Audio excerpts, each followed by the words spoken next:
Hey everyone, this is Jay. So, today I'm going to do a series about the iliopsoas group. These are muscles comprised of the psoas muscle and the iliacus muscle. Jay, why are we talking about this? What are these muscles? Okay, so um, you may have heard about psoas as it relates to holding some emotional stuff, being a muscle that often gets talked about in talk therapy or in other kinds of somatic therapy. Also maybe you're familiar with it through massage therapy or body work or physical therapy or something.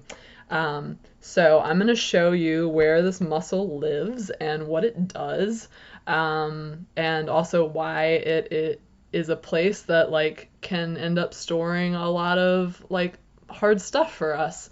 And so just to preface, because it is a muscle that can hold a lot, the first thing that I would encourage us to do as we're talking about it and thinking about it is to breathe.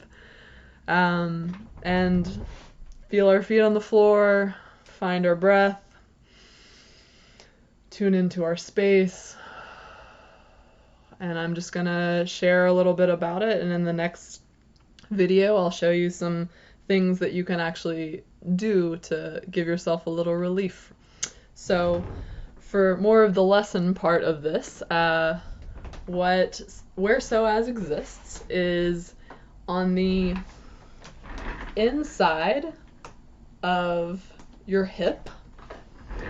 So what I mean by that is if you find the bone that's if you see your leg and then you're coming up your leg and then you find a bony protrusion here, if you imagined that you were curving around that bone into your core, that is part of where psoas lives.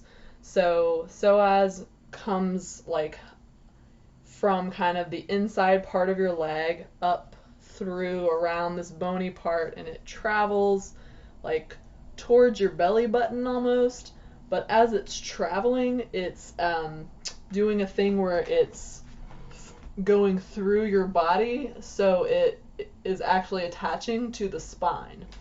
So I'm going to show you a picture of what this looks like for folks who are really visual like that.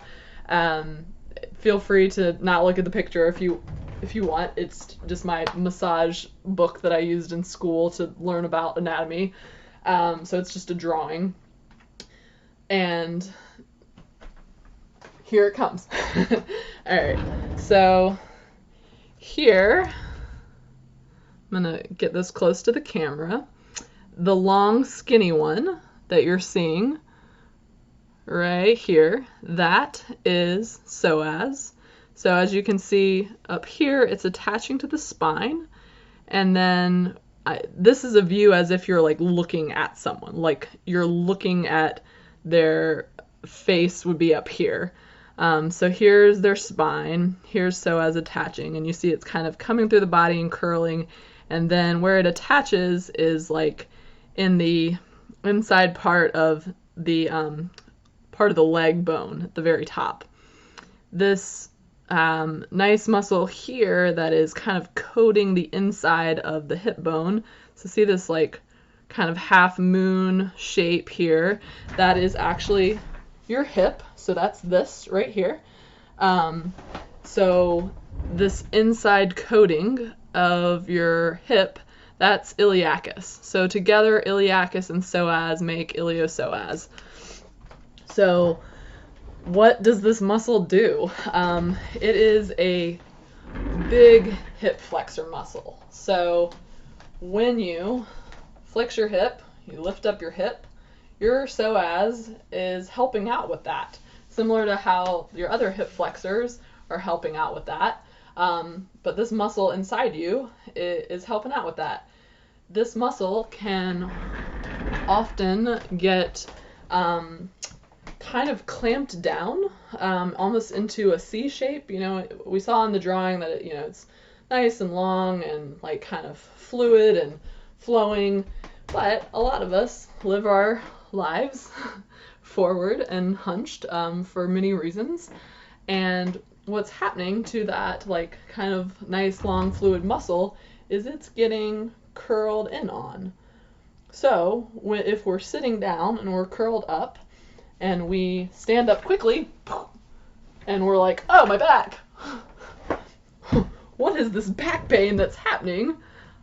It might be some muscles in your back, but it also might be psoas, because as we talked about, psoas is connected to that, the back of your spine here. So you could be feeling that. I'll show you the other muscle that often folks, think is where their pain is coming from, which is Quadratus lumborum. So it's the muscle in red here,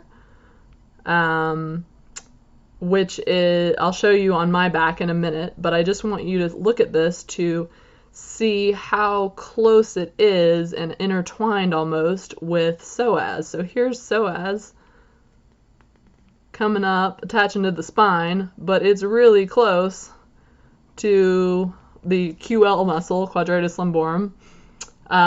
So a lot of times when somebody has some lower back pain, we might be working on QL, we might be working on some hip stuff, and we might, if they're up for it, be working on some psoas stuff, which you can't actually access psoas through the back. You have to access it through the front of the hip into kind of the ab area, and that is a process. When I do that hands-on body work with folks, we do that so slow, we do that so gentle, we build up to it. It's usually not something that I do the first time unless somebody's like, yeah, let's do it.